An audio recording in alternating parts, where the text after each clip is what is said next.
नमस्कार, मी अनिल उपाध्ये. शिवसिद्ध बातमीपत्रात आपलं स्वागत आहे. पाहूया आजची बातमी.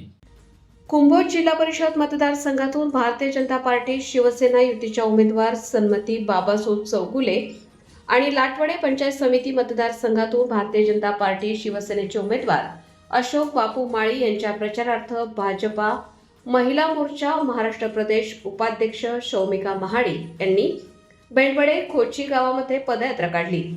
बेंडवडे खोची गावामध्ये ग्रामस्थांचा उत्स्फूर्त प्रतिसाद मिळाला. बेंडवडे गावातील प्रमुख मार्गावरून पदयात्रा संपन्न होऊन ग्रामपंचायत चौकामध्ये जाहीर सभा झाली. बेंडवडे गावच्या सर्वांगीण विकासासाठी भारतीय जनता पार्टीच्या जिल्हा परिषद उमेदवार सन्मती चौगुले आणि भारतीय जनता पार्टीचे पंचायत समिती उमेदवार अशोक बापू माळी यांच्या कमळ या चिन्हावर आपण आपलं पवित्र मतदान देऊन विकास साधावा असे आवाहन शौमिका महाडिक यांनी केले. यावेळी भाजपा अध्यक्ष प्रमोद देसाई, डॉक्टर अमोल निकम, अतुल पाटील, अशोक एडके, राहुल पाटील, संजय पाटील, हनुमंत पाटील, बालाजी निकम, शरद साखर कारखान्याचे कर्मचारी यांच्यासह बेंडवडे गावचे ग्रामस्थ नाना जाधव, वैभव हिरवे, संदीप लाटवडे, सरदार नरुटे, दिगंबर वासुदेव, दिलीप कुंभार, सौरभ जाधव, प्रभाकर सुतार, संतोष निकम, मिलिंद कांबळे यांच्यासह ग्रामस्थ मोठ्या संख्येने उपस्थित होते. त्यानंतर ही पदयात्रा खोची गावामध्ये पोहोचली. खोची गावातील प्रमुख मार्गावरून ग्रामस्थांच्या गाठीभेटी घेत ही पदयात्रा हनुमान मंदिरामध्ये विसर्जित करण्यात आली. या ठिकाणी जाहीर सभा घेण्यात आली.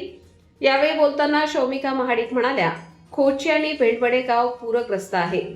या गावांचा विकास करण्यासाठी आणि पुराच्या समस्येतून कायम बाहेर येण्यासाठी भारतीय जनता पार्टीला कमळ या चिन्हावर मतदान करून जिल्हा परिषद आणि पंचायत समितीचे दोन्ही उमेदवार निवडून द्यावेत.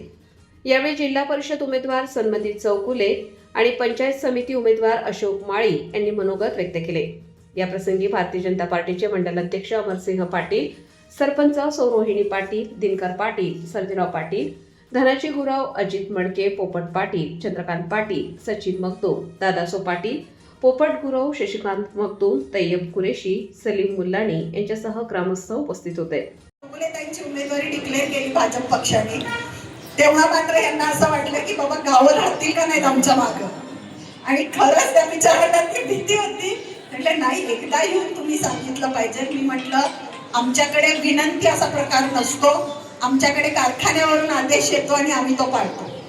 त्यामुळं सगळ्या माडी गटाला आधीच तो आदेश पोचलेला आहे आणि तसा सगळा माडी गट आता मी जसं बेंडवड्यात म्हटलं माडी गट आता वेगळं म्हणणार नाही, कारण आपण सगळे आता भाजपचे सदस्य आहोत आणि भाजपचे कार्यकर्ते आहोत, भाजपच्या कुटुंबातली प्रत्येक माणसं आहोत आपण. त्यामुळं आपल्याच घरातले उमेदवार उभे आहेत, आपले सदस्य उभे आहेत, आपल्या कुटुंबातली माणसं उभी आहेत.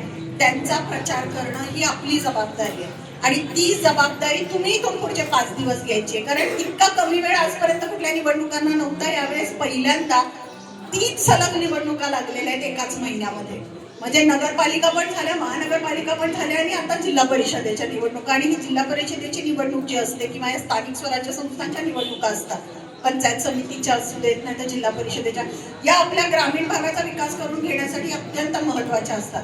त्यामुळे उमेदवार तिथे कोण बसणार हे खूप महत्वाचं असतं. आणि लक्षात ठेवा, यावेळेचं अध्यक्षपद सुद्धा ओपन पडलेलं आहे, सर्वसाधारण महिला पडलेला आहे. त्यामुळं भाजपाचाच तिथे अध्यक्ष होणं आपल्यासाठी खूप गरजेचं आहे आणि यासाठी एकही सीट जाता कामा नये आपली जिल्ह्यातून. त्यामुळं आपल्या सर्वांना मी विनंती करायला आलेली आहे, आपल्या कुटुंबातल्या सदस्याचा प्रचार तुम्ही पुढचे 5 दिवस करा.